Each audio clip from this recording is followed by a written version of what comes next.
مغرب سے نہ کر، خاص ہے ترکیب میں قوم رسول ہاشمی۔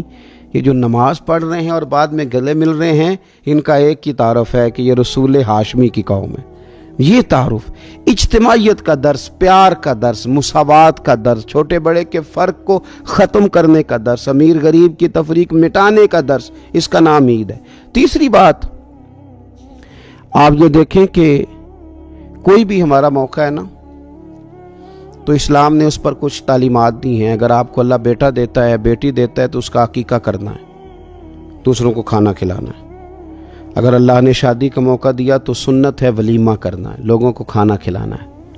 اگر بڑی عید کا موقع آیا ہے تو قربانی رکھ دی گئی ہے، آپ گوشت کریں گے، اس کا ایک حصہ رشتہ داروں کو دیں گے، ایک حصہ غریب نادار لوگوں کو دیں گے۔ اور عید کا موقع آیا تو صدقہ فطر رکھ دیا گیا چھوٹی عید پہ، اور صاحب نصاب پر زکوٰۃ بھی فرض کر دی گئی، جو بالعموم رمضان میں ہی دی جاتی ہے۔ رمضان میں زیادہ تر مسلمان دینے کی کوشش کرتے ہیں۔ تو اس سے کیا ہوتا ہے کہ انسان اپنی خوشیاں دوسروں کے ساتھ بھی جوڑتا ہے۔ وہ اکیلے خوشی نہیں منا رہا، وہ دوسروں کے ساتھ اپنی خوشیوں کو جوڑ رہا ہے، غریب کو کھانا کھلا رہا ہے۔ اور نبی پاک صلی اللہ علیہ وسلم نے فرمایا وہ دعوت بڑی ملعون ہے، وہ بڑی لعنت والی دعوت ہے کہ کسی نے دعوت پکائی اور صرف امیروں کو دعوت دی جائے، غریبوں کو نہ دی جائے۔ سیاسی افطاریاں کرائی جائیں، اور ولیمے پہ بھی اگر اپنے بیٹے کے بلایا جائے تو امیر لوگوں کو، سیاسی لوگوں کو، بڑے لوگوں کو دعوت دی جائے۔ دعوت تو خیر والی وہ ہے جس میں چھوٹا بڑا امیر غریب سب شریک ہو۔ تو عید کے موقع پر بھی یہ ضروری تو نہیں کہ ہم 6 جوڑے ہی بنوائیں، 3 جوڑوں سے بھی گزارا ہو سکتا ہے۔ اس طرف بھی تھوڑی توجہ کر لیں کہ جس گھر کے اندر 1 جوڑا بھی خریدنا مشکل ہے، یہ کوئی ضروری تو نہیں کہ 10 جوڑے ہی خریدے جائیں، 2 پہ بھی گزارا ہو سکتا ہے۔ 3 جوتے لینے کی بجائے 1 سے بھی عید گزر جاتی ہے، لیکن تھوڑی سی توجہ اگر غرباء کی طرف بھی کر لی جائے، مساکین کی طرف۔ یہ کل پرسوں خبر آ رہی ہے کہ ہمارے پنجاب میں ایک ایسا شہر بھی ہے جس میں باپ نے صرف اس لیے اپنے بچے نہر میں پھینک دیے ہیں کہ انہوں نے عید کے لیے کپڑے مانگے تھے۔ اس قسم کی داستانیں جس قوم کے اندر موجود ہوں تو وہ قوم پھر کسی کا خیال ہی نہ کرے، وہ سارا مال اپنے اوپر ہی خرچ کرنا چاہے، اسے احساس ہی پیدا نہ ہو کہ کسی اور کو بھی ضرورت ہے۔ تو عید ہمیں موقع دیتی ہے۔ بزرگوں نے لکھا ہے کہ یہ جو عید پہ کہا گیا نا کہ ایک رستے جاؤ اور دوسرے رستے سے واپس آؤ، تو اس میں بھی شاید ایک حکمت ہمیں یہ بھی نظر آتی ہے کہ کئی دفعہ ایک گلی سے گزرے تو گزرتے وقت خیال آتا ہے کہ یار یہ گھر ایسا ہے، دیکھ کے پتہ چلتا ہے کہ جو غریب ہے مجھے تھوڑا ان کا خیال رکھنا چاہیے۔ پھر دوسری سائیڈ سے واپس آؤ، شاید تمہیں گھر بیٹھے یاد نہ آئے اور مکان دیکھ کے تمہیں سمجھ آ جائے کہ یہاں تو شاید روٹی بھی وقت پہ نہ پکتی ہو، اتنے غریب ہیں۔ تو اسلام نے ہر چیز میں حکمت رکھی، اور صرف عید کے موقع پہ نہیں، مستقل آپ غرباء کے، مساکین کے سرپرست بننے کی، معاون بننے کی کوشش کریں، رسمی طور پر نہیں۔ پچھلے سال نا عید گزری تو مجھے ایک دوست نے ایک پنجابی کا شعر بھیجا، اس نے کہا حضرت جی اس کو ذرا ضرور پڑھیں، تو شعر بڑا انوکھا تھا۔ وہ شعر کیا تھا؟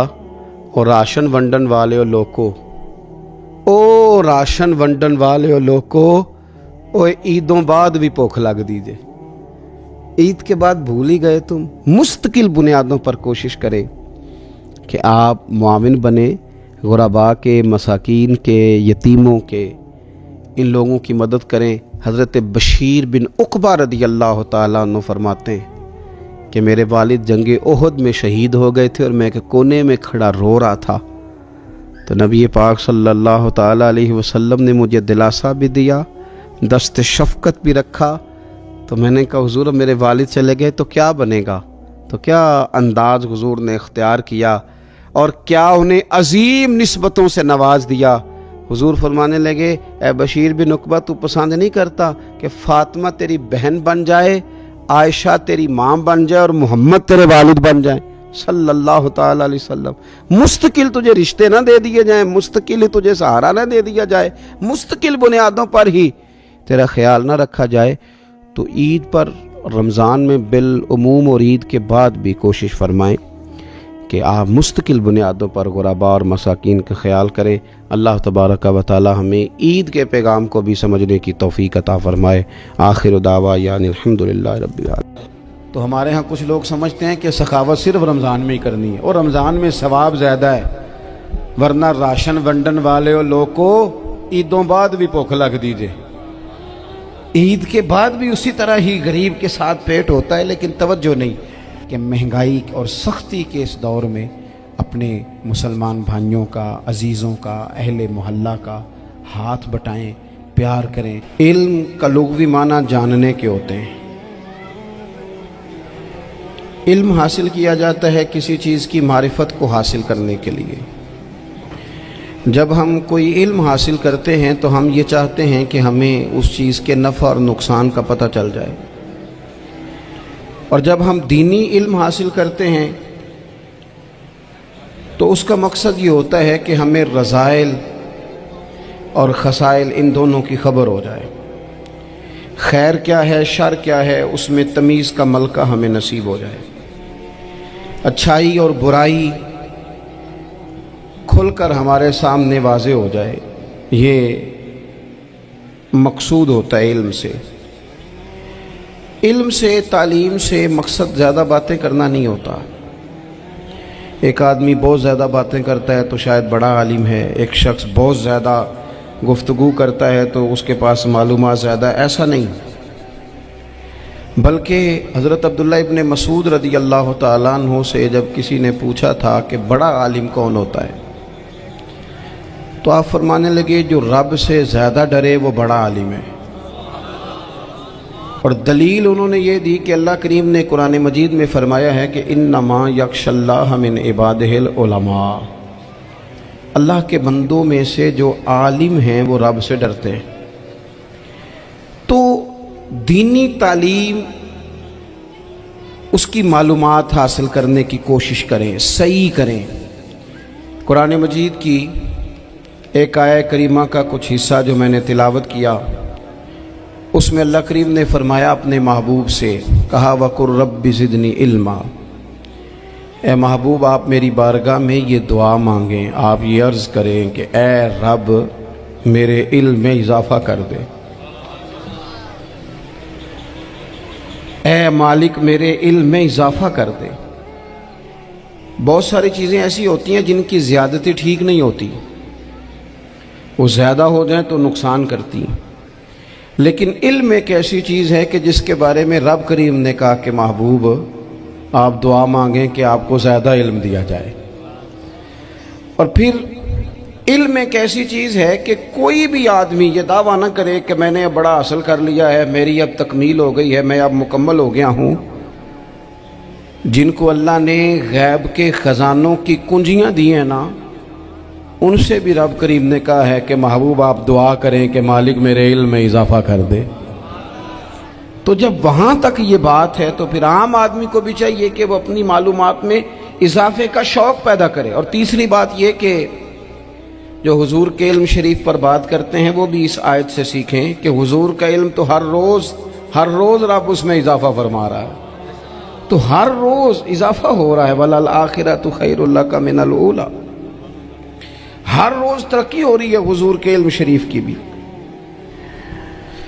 تو ہمارے ہاں زیادہ تر لوگ بات اس لیے سیکھتے ہیں کہ میں کوئی کہیں سے مسئلہ سیکھوں گا پھر جا کے اپنی مسجد کے امام کو تنگ کروں گا کہ وہاں تو میں یہ سن کے آیا ہوں تو یہاں یہ کام کیوں نہیں ہوتا۔ میں کوئی بات سیکھوں گا تو پھر میں اس سے بحث کا دروازہ کھولوں گا۔ علم کا مطلب ہی اپنے آپ کو سنوارنا ہے۔ معلومات حاصل کرنے کا مطلب یہ کہ آپ کے عمل میں پختگی آئے، آپ کے کردار میں پختگی آئے، آپ نے جو سیکھا ہے آپ اس کے مطابق اپنے آپ کو ڈھالیں۔ مسلم شریف میں موجود ہے، نبی پاک صلی اللہ علیہ وسلم نے دعا مانگی ہے، اے اللہ میں اس علم سے تیری پناہ مانگتا ہوں جو علم تو ہو پر نفع والا نہ ہو۔ جس بندے کے علم نے اسے نفع نہیں دیا، وہ کچھ سیکھ نہیں سکا اس سے، تو اس کا علم کسی کو کیا نفع دے گا؟ جب خود سے اس نے، اور صوفیہ کرام تو فرماتے ہیں کہ جو لوگ بڑی معلومات حاصل کر لیں، بڑی باتیں سیکھ لیں، پنچایت میں کسی کو بولنے نہ دیں، گھر میں کسی کو بولنے نہ دیں، بہت سارے لوگ تو علماء کو بھی مشورہ دیتے ہیں، بڑی باتیں کرے لیکن عمل کے لحاظ سے بندہ زیرو ہو تو اہل دل فرماتے ہیں اس کی صحبت سے بچو۔ اسے بڑا پتہ ہے، بڑی باتیں آتی ہیں، بڑی باتیں آتی ہیں، بڑی باتیں کرتا ہے، لیکن گفتگو کی حد تک تو بہت بڑا ہے، عمل کے معاملے میں صفر ہے۔ بہت سارے لوگ مسجد کے حجرے میں میٹنگ ہو رہی ہوتی ہے اور وہ لمبی لمبی دلیلیں اور مشورے دے رہے ہوتے ہیں، نماز کا ٹائم آ جائے تو اٹھ کے چلے جاتے ہیں، کہتے ہیں میں اپنے محلے دی مسیتیں پڑھنی ہیں۔ کئیوں کو کام یاد آ جاتا ہے۔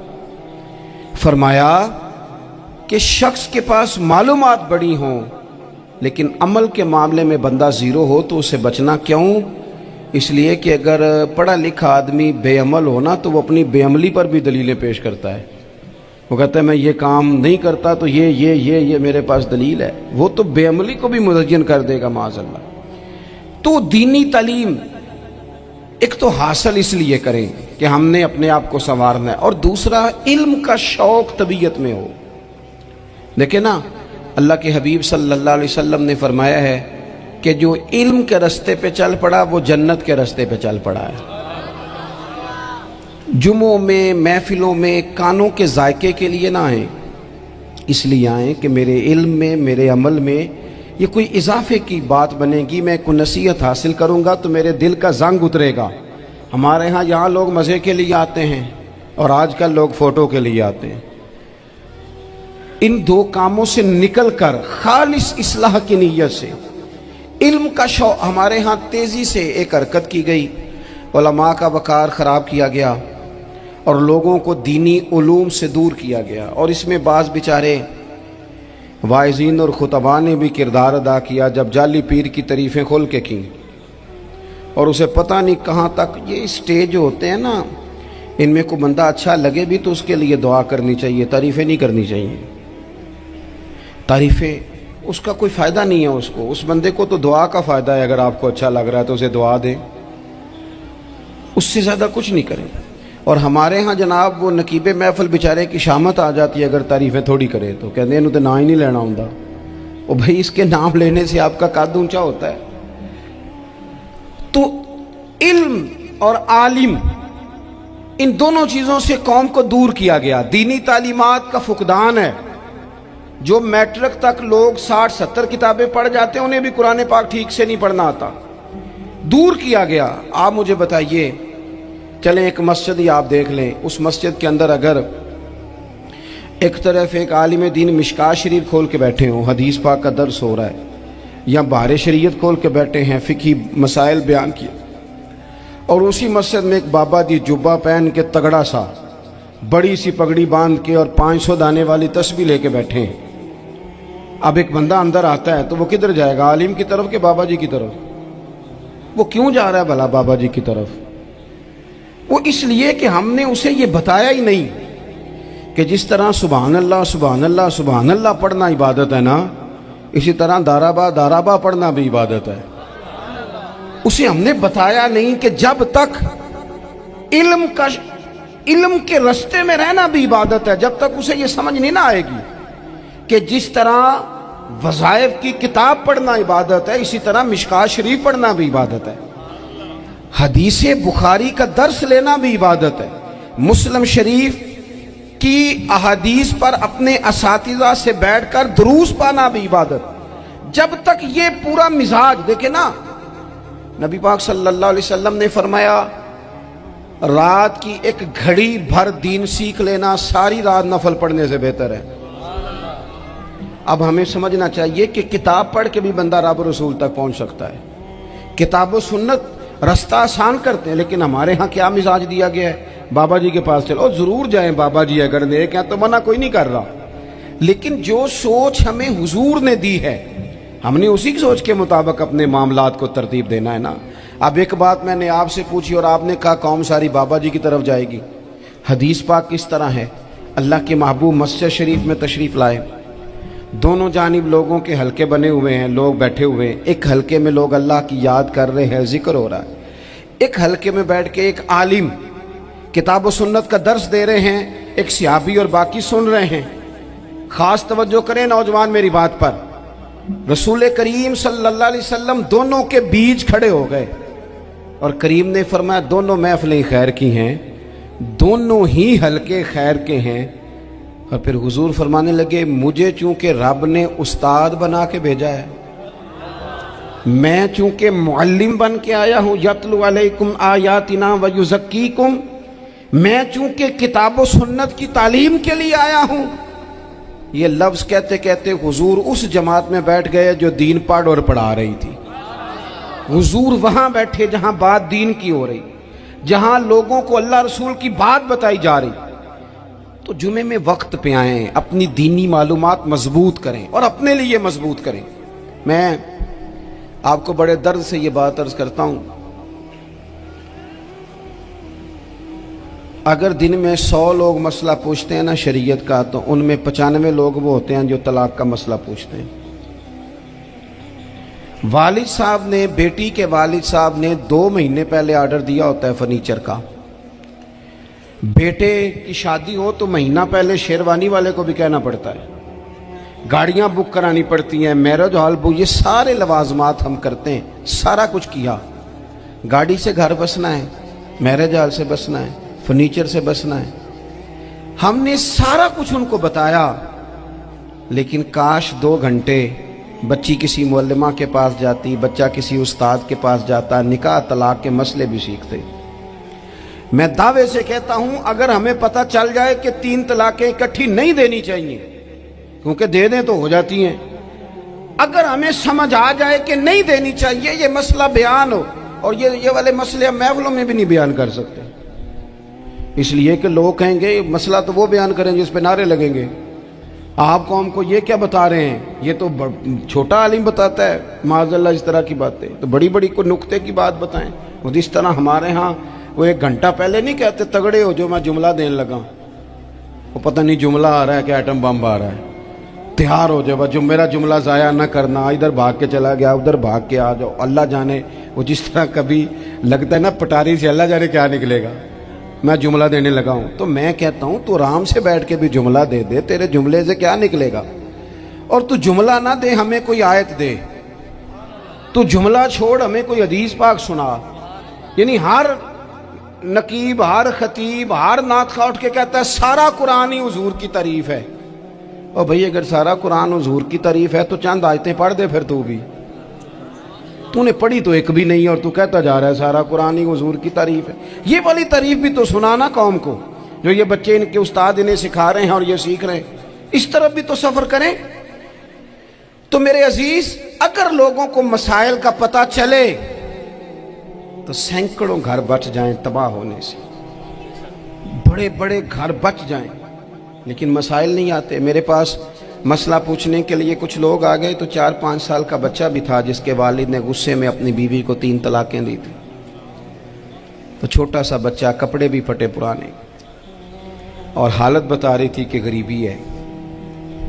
تو جب میں نے مسئلہ بتایا کہ 3 طلاقیں ہو گئی ہیں تو واپس جانے لگے، تو بچہ مجھ سے کہتا ہے، دیہاتی آدمی تو کہنے لگا مولوی صاحب میری اماں تے نانی کہنی اسن پوچھ کے آئی آپ کہ ہن اسی لہدا لہدا ہی رہنا ہے۔ تو اس بچے کی نونہال کی وہ کیفیت دیکھی تو میں رو پڑا۔ میں نے کہا یار یہ بچہ بیچارہ ماں باپ کے ہوتے ہوئے یہ یتیموں جیسی زندگی گزارے گا کیونکہ باپ نے طلاق دے دی، کس طرح؟ مسائل نہیں بتائے لوگوں کو، تعلیم سے آگاہی نہیں کیا۔ اور اس میں بہت بڑا ظلم ہے ان لوگوں کا بھی جو جنازے پہ کھڑے ہو کے تو کہہ دیتے ہیں میری طرح کے لوگ، اچھے علماء کی بات نہیں کرتا، وہ کہہ دیتے ہیں دیکھو جن لوگوں کو جنازہ نہیں آتا، بھئی آپ نے کس دن عشاء کے بعد کلاس لگائی تھی جنازہ سکھانے کی؟ یہ تو آپ نے کہہ دیا لوگوں کو قرآن جی ٹھیک نہیں آتا، تو یہاں تو بیچاری بیبیاں جن کو صحیح پڑھنا نہیں آتا وہ مشن بنا لیتی ہیں کہ میں نے اتنے 100 کو قرآن پاک پڑھانا ہے، بیوہ ہو گئی ہوں، طلاق یافتہ ہو گئی ہوں، ساری زندگی قرآن پڑھاؤں گی۔ ہم کیوں یہ مشن نہیں بناتے؟ کیوں اس طرف سفر نہیں کرتے؟ ایک تو دینی معلومات میں، دینی علوم میں اپنے آپ کو لگائیں اور ذوق پیدا کریں کہ جو چیزیں مجھے نہیں آتی میں نے وہ سیکھنی ہے، جو معاملات مجھے نہیں آتے میں نے ان کی طرف سفر کرنا ہے۔ ایک تو اپنا یہ مزاج بنائیں، اور جب آپ دینی علوم سیکھتے ہیں تو پتہ ہے کون سا منظر قائم ہوتا ہے؟ منظر وہ بنتا ہے کہ حضرت ابو ہریرہ بھی دین سیکھا کرتے تھے، حضرت عبداللہ ابن عمر بھی اصحاب صفہ میں رہا کرتے تھے، حضرت انس بن مالک بھی رہا کرتے تھے، اور ایسا منظر بنتا ہے کہ حضرت سیدہ خدیجہ الکبریٰ رضی اللہ تعالیٰ عنہ فرماتی ہیں سیدہ فاطمہ حضور کی گود میں بیٹھی ہوتی تھی اور نبی پاک سے باتیں پوچھتی تھی اور حضور انہیں بتا رہے ہوتے تھے۔